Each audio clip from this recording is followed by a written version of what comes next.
my name is Valerie Shears Ashby, and I am president of the University of Maryland, Baltimore County, UMBC. What an honor it is to have you join this wonderful community.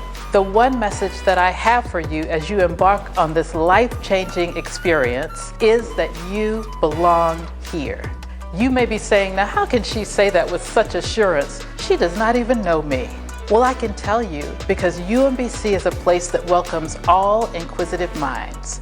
So whether you have already discovered the academic subjects you love or not, whether you are certain of the difference you want to make in the world and in your community or not, whether you are comfortable being your full, authentic self or not, whether you enter UMBC with a confident stride or with a nervous anticipation, we are thrilled and look forward to all of that.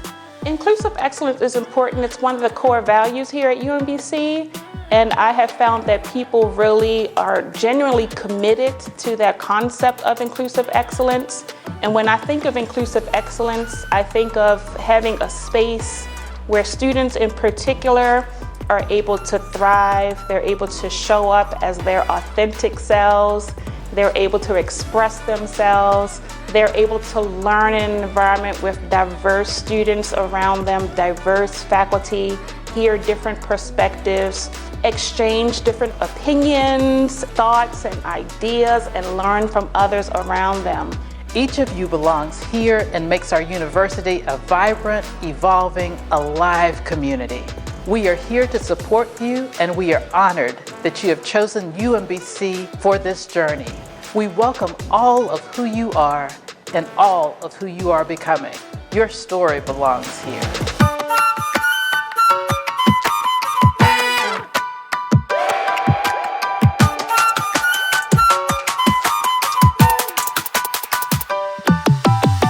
You belong here. Your story belongs here. You belong here. Like I was a part of something bigger than myself. Because that is part of who I am. We are not alone. I'm still kind of living the dream. You belong here.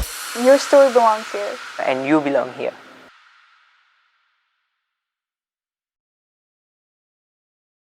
My parents are both from Pakistan. I grew up here, so I'm Pakistani American. We're a Muslim family, so pretty conservative.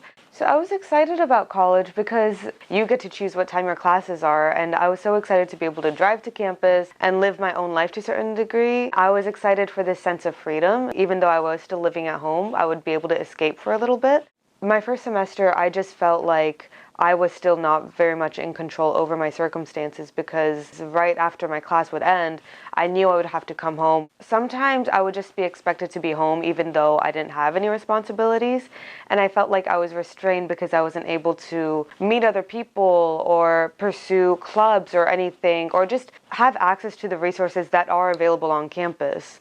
So even though I was a student here, I felt like I wasn't a part of the UMBC community. My beginning of senior year was a really great time. I had just gotten out of quarantine and I discovered so much about myself. I had discovered that I was bisexual. I realized I should have just been wearing my hair in the poofs and braids that I always wanted to. And I realized that my future career would be in acting. I felt great about the self-progress that I made, but other people weren't always as happy. One night after an argument with one of my so-called friends, he sent me a text that would shatter me, and that text was, "You are unlovable, repulsive, and less than talented. To say I ever cared about you is so unfortunate." After I got that text, I knew exactly what I had to do. I kept my circle small and prayed that move-in day would come sooner rather than later. So I transferred to UMBC in the fall of 2018. Prior to that, I had spent 2 years at a different school, but my mental health wasn't really that great at the time, and part of that was because I never really felt like I found a community there. I transferred, I found out about UMBC's acting program, I auditioned in, and once they said yes, I was here. I felt really good about that, but I know my mom was pretty concerned at the time. I can't even begin to tell you how much time, effort, energy, money she's put into ensuring I get a good education. We're both Korean, and a proper education is really important to our culture. When I transferred, that kind of shook things up a little bit because I was going against the norm of what a college experience should look like. At the start of my sophomore year, I, after some conversation with my friends, came out as non-binary. I didn't find myself clicking with male or female, so I kind of went somewhere in between. I came out to my friends and family following that conversation, but after that, didn't do much. I got myself some new clothes, got myself some stickers, and started going by they, but that's kind of it. It felt like I was treading on even ground, because there's a lot of stereotypes that non-binary people have to deal with, some of which would apply to me, like being white or middle class, some of which that don't, like being assigned female at birth or more androgynous. And I wasn't sure whether or not I should just fall into line with those stereotypes, or do everything I can to exist in spite of them. No middle ground. For that first year of being out, I didn't really do much with my identity. My entire life, I have been taught to settle. Not outright, but it was always sort of implied. We can't afford Barbie right now, but you'll be fine with Polly Pocket. This is a small example, but ultimately this played into how I chose a lot of different things in my life, from clothing to colleges. In the height of 2020, I was accepted into my dream college, but I turned it down. I wasn't sure I'd be able to pay back what I'd owe, so I opted for a small liberal arts college in Maryland. And I was content with the college, but I quickly realized that being content wasn't happy. I went to ACT and I wanted to make films, and when I asked the advisor if they had a film program, she laughed and she was like, "So you didn't look at the majors before you applied to the college?" I felt really stupid after that. I remember my first day in college, hearing that the renowned UMBC president at the time was coming to speak to the freshmen in my dorm building. So as it was speaking, it was talking about the excellence of UMBC, how UMBC have done this, they've done that. And for a brief moment, this thought just came to my head: do I belong at UMBC? Am I good enough for UMBC? Am I only here because of not having to take SAT due to COVID? But I thought to myself, nah, that's not the case. As time went on, as I was talking, the person sitting next to me shot up and introduced himself. That was my suite mate, who also happened to be in CWIT, which is a scholars program here at UMBC, Center for Women in Technology, a program whose job it is to train students to advocate for women in the tech field. So he introduced himself, talked about how he was the valedictorian at his high school, how he had all these college credits and whatnot. And that's when I had like this moment of realization: oh my God, this guy's a genius. So that means everybody here in my scholars program on this same floor as me are also geniuses. Am I a fraud? Do I belong here? Am I good enough to be here? Should I change my major? Should I drop out? All these thoughts just like kept flooding my mind. And instead of, pushing these thoughts to the side and rejecting it, I embodied these thoughts. And this started reflecting in my academic work. Going to college can be scary, but going back to college after 10 years is terrifying. After I completed my associate's degree, I got married and had kids. After many years of being a stay-at-home mom, I found myself in a new reality as a single mom of 3. I knew that I had to go back to school to finish my degree to get a job that would pay the bills. I started looking at online universities so that I wouldn't have to actually see anyone or have to be in a room with a bunch of 18-year-olds who I'm like, I could be your mom. But that didn't work for me because I wanted a degree in psychology, which requires almost all face-to-face courses. So I knew that I needed to look closer to home. Just about that time, my daughter was diagnosed with cancer. And we were taking multiple trips to and from Johns Hopkins in Baltimore. And when she went into remission, I knew that I had to keep going. I had to keep looking for a university to get the degree, to get the job. And on our many rides to and from Baltimore, I saw a bunch of UMBC billboards. And I was like, well, maybe that's a sign, because it is a sign that I should apply. So I did. I was accepted and now I'm here. But getting here was rough. While searching for a university, I met a girl at a workshop in Iran who was saying goodbye to her friends because she was coming to UMBC to study intermedia and digital arts, the same program I'm studying now. And it was the beginning of my journey with UMBC. Surprisingly, when I arrived here, I ran into the same girl, and it was comforting when she talked about her experiences with UMBC. So I started adjusting myself with this new place. However, being an immigrant could be tough and overwhelming, and everything can be even more overwhelming when you hear distressing news from your home country. When I was little, there was nothing I wanted more than to eventually attend a big university and obtain a degree in what I wanted. I even had this ongoing joke with my mom because I was changing career paths every single week. So one week I went up to her and I was like, okay, I'm going to be an astronaut. I need a new room. So we painted the walls with planets, and we put stars on my ceiling, and I changed my mind as usual, but my mom didn't. So I had to sleep under that decision for 10 more years. 2022 is a year of change where I had an internship experience, I took all my exams and I applied for the universities in the United States, and then I got admitted from UMBC, which is my first priority. UMBC being that R1 research university and having a good ranking in the field of computer science and software engineering. When I got the admit, I was very much excited. I was very much partying just because I got admit from UMBC. So one day I got this invitation for this leadership retreat called Strive from the Center for Democracy and Civic Life.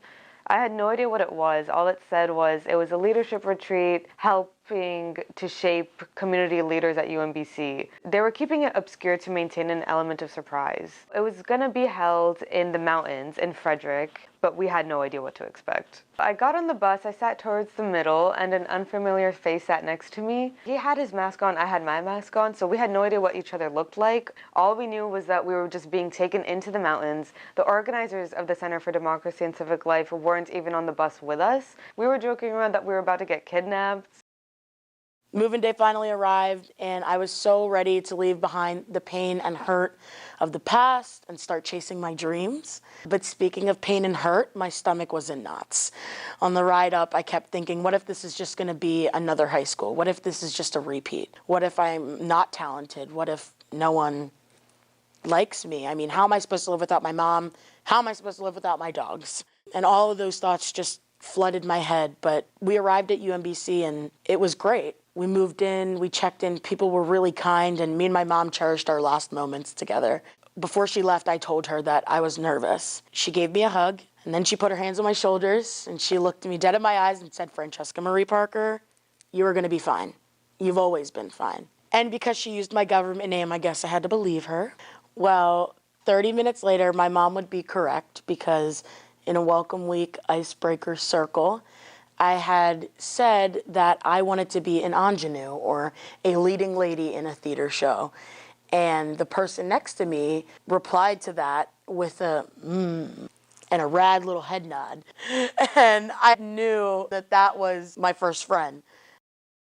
I found out with transferring I would have at least one extra year of undergrad as opposed to the traditional 4-year model.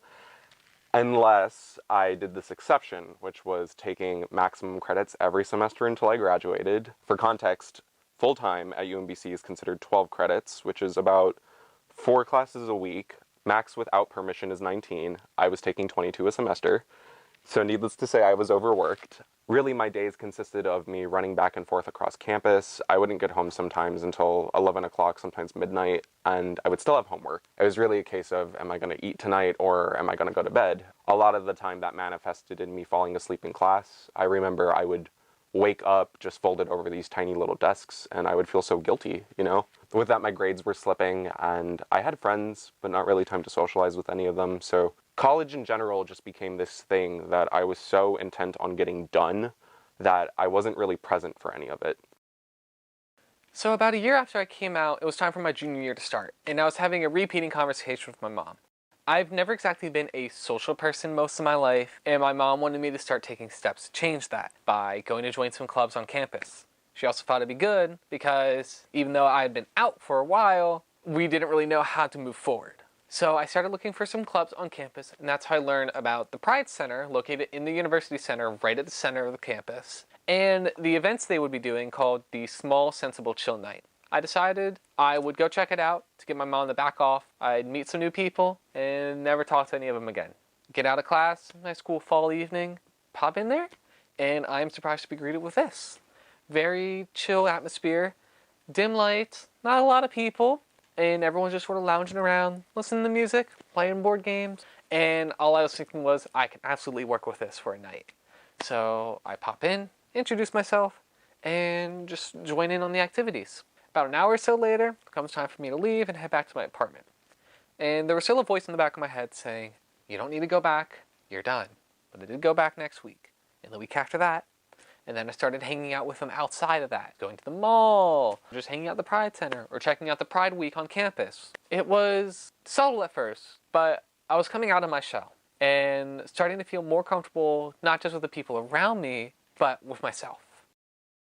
So I did the only thing I could think of. I transferred to another small college in Maryland. And that was a mistake. I know in life people say that there are no mistakes, but that was definitely a mistake.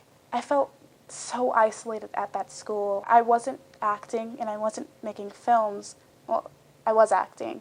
I was acting like everything was okay when it wasn't. I would joke and laugh with my friends and family about transferring again, and they would laugh as well, not realizing I was partly serious. I didn't have the luxury of being fully serious. People like me don't have a chance to be wrong about things like college choices, and they certainly don't get a chance to be wrong twice. It wasn't until I had a chat with my therapist that I realized it was okay for me to be wrong. So I took a leap of faith, and I transferred again. Third time's a charm, right? So there I was laying in bed one night, the month left in the semester. I was waiting for my teacher to post a grade. I was refreshing my phone, and soon enough the notification came in. I opened it up, I scrolled down, looked at my grade, and to my disbelief, I actually failed the exam. And mind you, this is just not any regular course, this is a gateway course. And for those who don't know, a gateway course means you need a B or higher to move forward in your major. Anything lower than that, you will be held back a semester. Being of an African descent, this isn't something that my dad wants to hear. After months had passed, disturbing news from Iran about a significant protest called Women Life Freedom were spreading out worldwide. Young individuals were being killed or arrested on the street. That news deeply saddened me, and I had no idea how I could help them. I want to help people to understand we are strong and resilient people with great culture and history. Instead of pity, the only things we need is solidarity. I personally collaborated with one of my non-Iranian classmates and friends to create a stop-motion video about global solidarity, especially for women. The film was about the first days of demonstration from Tehran and global solidarity of people around the world by cutting their hairs, and some footage of real demonstration and real solidarity around the world. All these experiences made me realize that we have the power to bring attention to our community. Instead of feeling pity or sorry, we can take action. In the spring of 2014, my father fell very ill. He had been diagnosed with a very aggressive form of brain cancer, and a few months later he was gone. After his death, my grief and my isolation had manifested into me slacking in school. Throughout middle school and high school, I felt myself being okay with the minimum. During that time, when I was going through the grief, it was just me and my mom for a while, and she was a big support system. I wanted to make my mother proud, so I gathered all the motivation I could, and I decided I would end high school on a somewhat high note and complete my college applications. The college application process was refreshing because it sounds cliche, but with each college campus I visited, I just saw myself anew there. My first class here was a software testing class. I was very much nervous and tense. I walked into the room for the first time. It's more like meeting a bunch of strangers for the first time. But during the first class, we introduced ourselves, asked like, which place are you from? They're like, I'm from India. Which state are you from? I'm from Andhra Pradesh. Oh, we do share the same state. Which city are you from? The neighborhood city. Oh my God, really? We ended up in the same place, coming from kind of same area, and I was like, thank God, God is with me. Right at the first introduction, we became very good friends, as we do share the same mother tongue, Telugu, so it's less hassle for us to communicate during the assignments or any coursework. So we got off the bus, and the 50 of us walked into this big open room. The director of the Center for Democracy and Civic Life stood in the center. He welcomed us to the experience. He told us that we were about to get uncomfortable as we were diving into the depths of our identities and learning about our purpose in life. So very heavy stuff. In order to do this successfully, we were going to have to trust the process. So this was the first night I was away from home, from any sort of family member, so I was able to stay out as late as I wanted. My new friends and I decided to go for a walk. We bundled up in our jackets, our gloves, and our scarves. We walked around the rocky campus until we found the perfect place for us to look up into the clear night sky and gaze at the stars. I remember feeling a sense of freedom I've been craving my whole life. With these people, I instantly felt such a strong connection with. Over the next few days, we just started talking about ourselves, sharing our values, what we believe our purpose was, and our ambitions on making change with each other, especially ambitions on making change at UMBC and what it takes to actually make change in our community.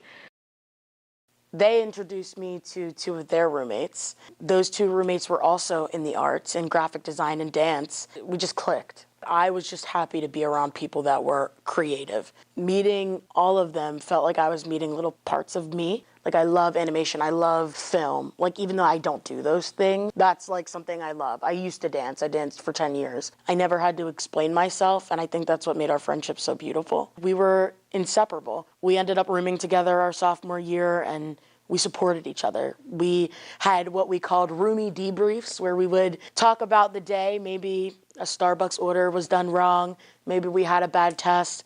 Maybe a hard rehearsal. And when we weren't having roomie debriefs, we were supporting each other by coming to shows or coming to each other's art galleries. After telling them that I wanted to be a leading lady, they finally got to see me be a leading lady, which was a nice little full circle moment. And then the COVID-19 pandemic hit and everything went online, and I was setting up my schedule for the following semester. I figured I would do 22 still because, you know, it's all online anyway, we can get that done. And I had to have a meeting with the chair of the theater department in order to get permission for that. I was on the Zoom waiting room, and I remember seeing my mother's dining room table with all these papers stacked across it, all these potential schedules, because I was not going to accept no for an answer. And then the meeting started and it went well, but the chair said something to me I still think about to this day. Don't be a martyr to your education. And it was like, wow, for the first time someone had told me you don't have to do this in the traditional way. You know, you're allowed to take your time. And that was mind-blowing. I ended up leaving that meeting with only 15 credits for the next semester and the knowledge that I would have 2 more years of undergrad. When I told my mom that, she was concerned naturally, and I remember seeing her kind of lean in with her chest all like this, and she said, "So did you waste time transferring?" And what I realized in that moment was, no, I didn't waste time transferring. I had been wasting my time going to school, but sort of just letting it all pass by. So I decided to slow down, and I'm really glad I did. The next day came around, and guess who's calling me? My dad.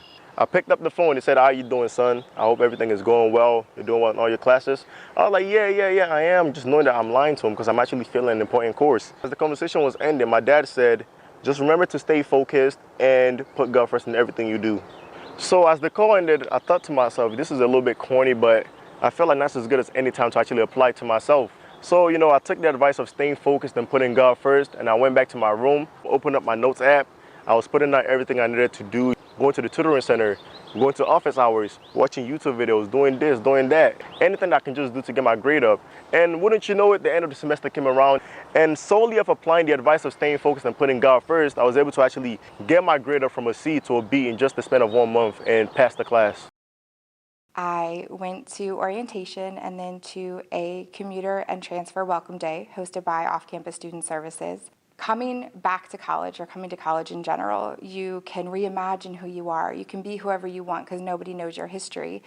And I considered, well, what do I want to be? I don't want to be the cancer mom. I don't want to be the divorced girl. So I thought, okay, I just will pretend they never happened. So I did admit that I was 33. And the assistant director for Transfer Student Success said, "Oh, we have an adult learner and veterans breakfast on Thursday. You should come." And I said, "Am I an adult learner just because I'm really old?" And he said, "Yes, but also it's just over 25 and pursuing your bachelor's."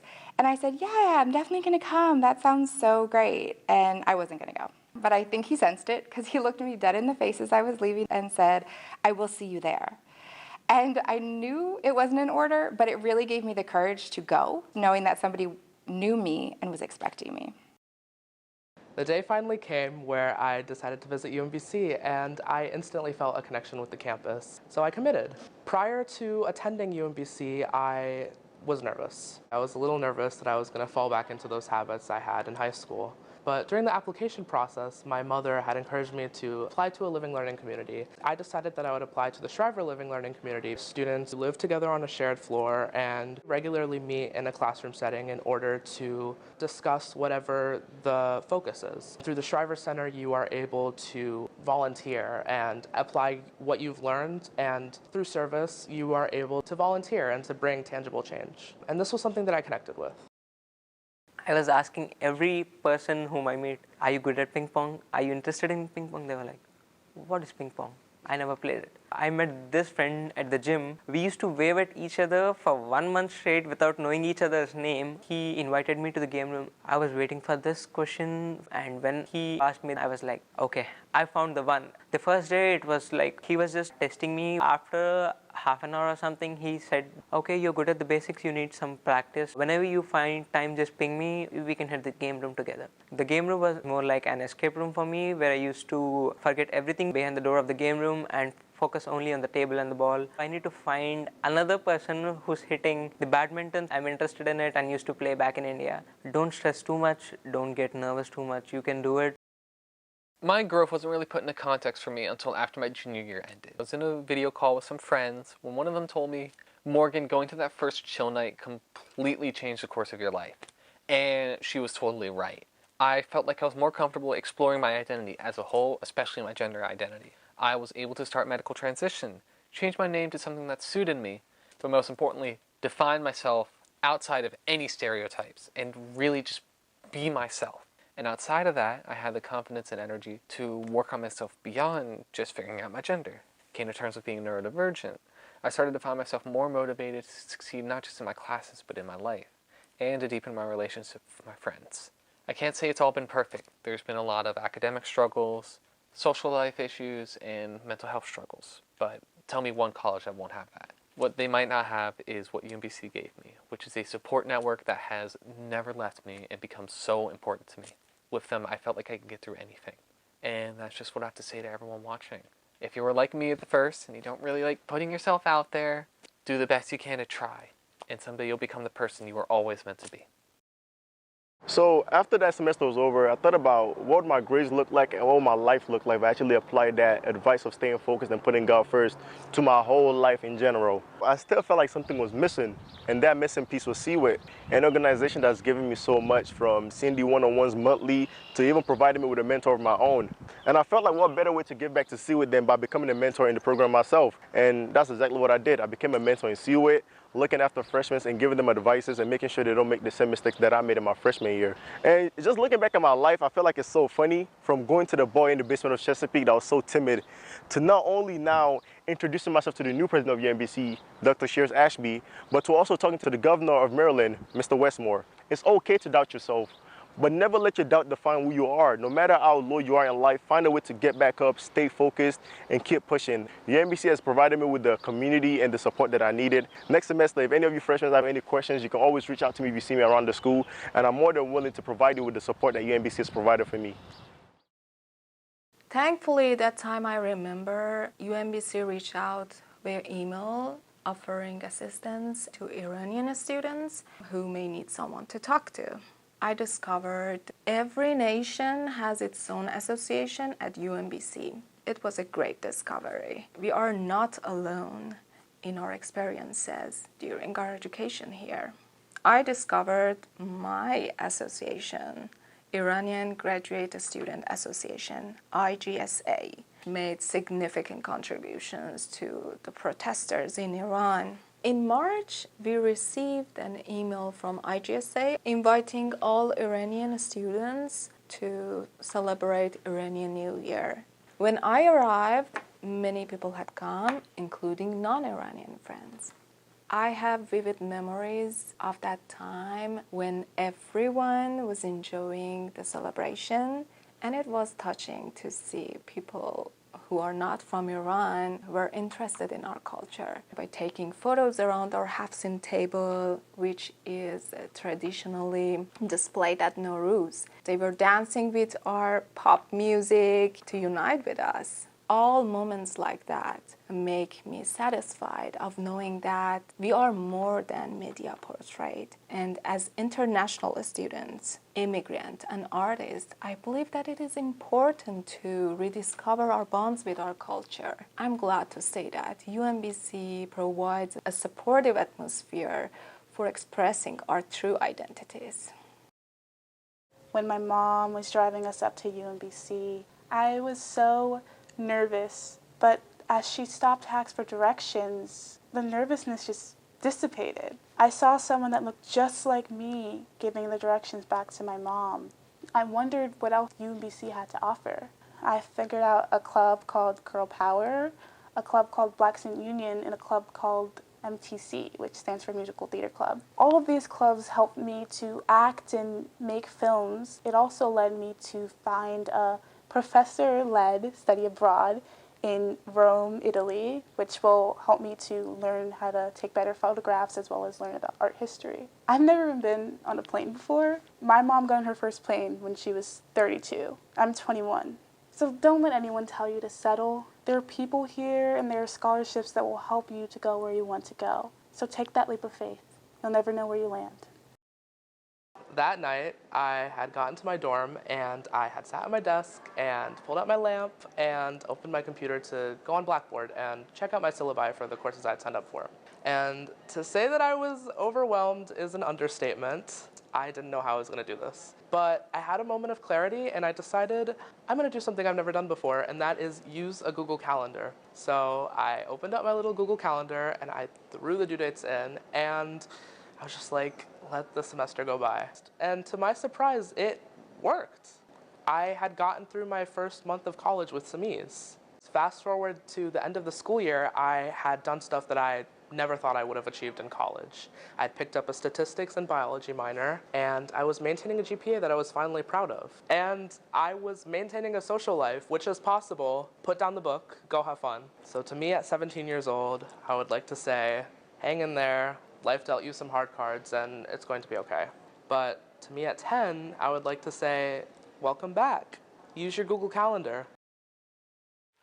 So I decided to slow down, and I'm really glad I did. My grades improved. I got a 4.0 every semester after that point. I finally found community. I got really close with the English and theater departments here, which are two very queer spaces, may I add. So that allowed me to explore things such as my gender identity, my sexual identity, and just who I am as an artist. Slowing down also let me take on additional degrees. When I graduated, it was with a Bachelor of the Fine Arts in Acting, a Bachelor of the Arts in English, and a minor in creative writing. And I can tell you my mom was just as proud to watch me walk across that stage with 3 degrees as she would have been had I forced myself to do this in 4 years. And I'm really grateful that that happened too, because now I am going to grad school in Los Angeles as a working actor and published author, and I'm still allowed to incorporate all of my disciplines into my daily life, and I'm really grateful for that. I don't know if I hadn't slowed down that I would still be on that track. I think we get a really stereotypical image through media of, the whole 4-year Ivy League model, but that's not everyone's truth, and that's okay. UMBC is where your story belongs, and please by all means take your time. When I came back from Strive, I felt a disconnect from the life I used to live, and I couldn't just resume how it was before. I always felt like I didn't fit in before with my culture, and that feeling was amplified when I came back. So ever since then, my life has been a strategic game of chess, and I would have to make sure that my next move wasn't going to hurt anyone. I wanted to make sure I was enjoying everything that I do. So one move could be having lunch with my mom so that she wouldn't be upset if I had lunch with my friends the next day. Or I go shopping with my sister to make sure that we're having time with each other, and then staying late on campus the next day to have dinner with the president as part of a Strive program.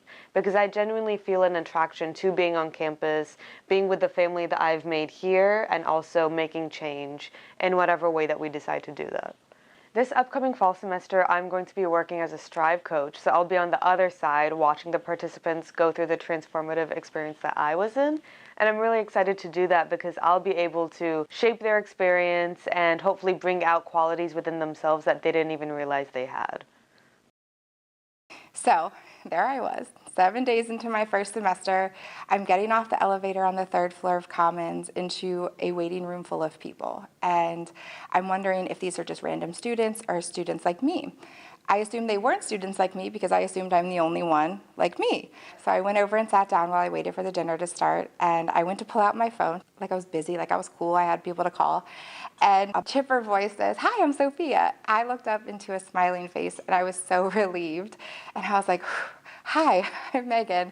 Are you here for the dinner?" And she said she was. I asked if she was a veteran or if she was an adult learner, and she first thanked me for thinking she was under 25. But then said she was 37 and that she was a dependent. At that moment, a gentleman plops on the couch next to her. "I'm 37 too, oh my gosh."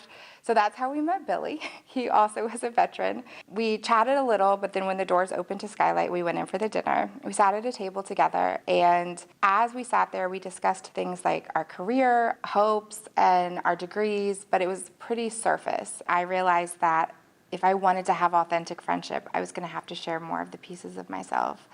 I was going to have to share that I'm divorced because that's part of who I am. And I would have to share that I'm an adult learner because that is part of who I am. And I was going to have to share about my daughter's cancer diagnosis because even though these pieces of my life are hard and they aren't pretty, they are the pieces that make me who I am.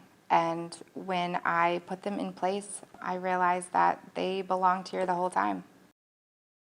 UMBC has given me quite a lot. They gave me love, hope, my new friends, my new professors. And UMBC also gave me the opportunity to study here by giving me the Linehan Artist Scholarship. This scholarship is helping me pursue the arts in theater. And because now I get to pursue the arts for a little less than, me and my mom decided to open up a scholarship fund at my high school to help other students pursuing the arts go to college for a little less than as well, so that kids like me have the opportunity to go out and find their light and go out and find new adventures and endeavors. That's really important to me to give back because I don't know what I would have done if UMBC wasn't kind enough to do this for me, but I'm glad they did, and I'm glad that I'm here right now.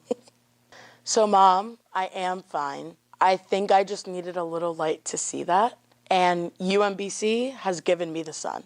I think if I had any advice for these next 4 years, it would be to be authentically yourself and to stay close to people who feel like sunlight.